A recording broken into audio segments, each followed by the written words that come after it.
Emmy-winning host RuPaul was in town to promote his new memoir, The House of Hidden Meanings, which has already become a #1 New York Times bestseller. And our Morgan Hoffman was there. He's lucky enough to sit down with the icon, yes, RuPaul. I mean, let us know. What a moment. So this is really cool. He's had memoirs before, but he told me this is the most vulnerable he's ever been. He definitely opens up about his childhood, which at times was tumultuous.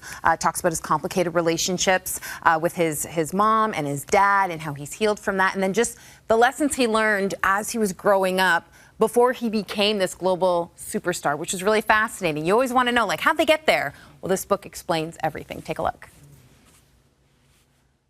I know you envisioned when you were younger that you were going to have a big life. Did you expect it to be this big? I did. Because this is a big life. It is. It's big. I love it. But I think, really, the book really lays out how to cut a swath, how to cut a path for your unique life to unfold, and that's what I've done. And House of Hidden Meanings is a breakdown of creating the life that you feel you deserve and the life that you need to live. A bit of your mantra in terms of before you perform on stage or before the cameras are rolling, your mantra is, it's just Mama's living room. Just Mama's living room, yeah. Well, I love that. Well, I would perform for my mother in the living room, and she loved everything I did. And I was obviously terrible. But I remember that when I go on stage, and I'll go on stage tonight, I'll say, just Mama's living room. So I can just be myself. Yeah. You know, that's what they came to see. And I will relax, and then I can give more of myself. I don't have to put all this energy in the nervous part. You talk about your childhood and how at times it was tumultuous. What was it like for you going back and remembering certain incidences, especially a time when you disassociated for the first time, and how you chased that feeling for the next 30 years? It's very cathartic going back, always, because I then have learned how to reparent that child inside of me. In fact, on my phone, I have a picture of myself at 5 years old, so I can remember whose heart I am dealing with and how to take care of myself. And in turn, really, how to take care of other people, because there really is just one of us here. And so when you remember that, when you can reparent your child and have compassion for that child, you then have compassion for the rest of the world. And that becomes your gift to the world. Yeah. What's it like going back and exploring your relationships with ex-boyfriends? It's very telling, because going back to the child, it really, all roads lead back to my relationship with my father. And most of the old relationships had to do with trying to reconcile my relationship with my father, which really never happened, but through a lot of therapy and a lot of soul searching, I have reconciled that, and because of that, I met, George, who I've been with for 30 years.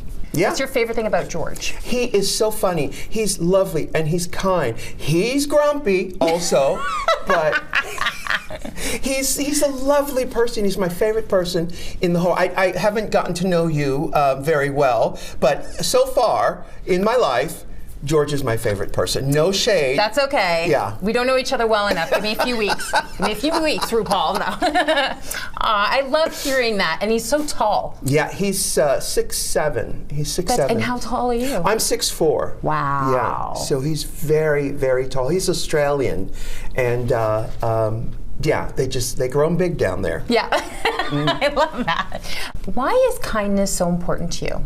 Kindness takes effort. It actually does.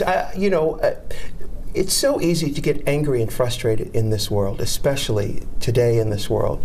And it's important because kindness is something you have to focus on. It takes time and effort to not just react to something. It takes time and effort to actually sit it and hit that Google Earth button and go, oh, I see what's really happening here. That person is frustrated, not at me, at the world. So I can actually have compassion for that person. Yeah. What would you say to people who are nervous about proposed anti-trans laws or bans on drag shows? Well, the first thing you must do is vote. #1. But we can counteract all of that with our secret weapon, which is our love, our joy, our kindness, our music, our dancing, our smiles. All of those things are what the other side can't stand. Yeah. It's almost like they're saying, I'm not having fun, so I'm going to take all my toys and go home, and I'm going to make it not fun for you. Well, the way we counteract that is we have more fun. I love that. With a little smirk. I like that. We have just have more fun. Yeah. How great was he? Oh my gosh. I want to know, do you have a mantra when you perform? Do you think of things before you go out on Yeah, stage? positive mind, body, and soul. In your image, Lord, in your image. As you would, Lord, as you would. I've been saying that since I was like 16. No way. Yeah. I love that RuPaul said, remember whose heart you're dealing with.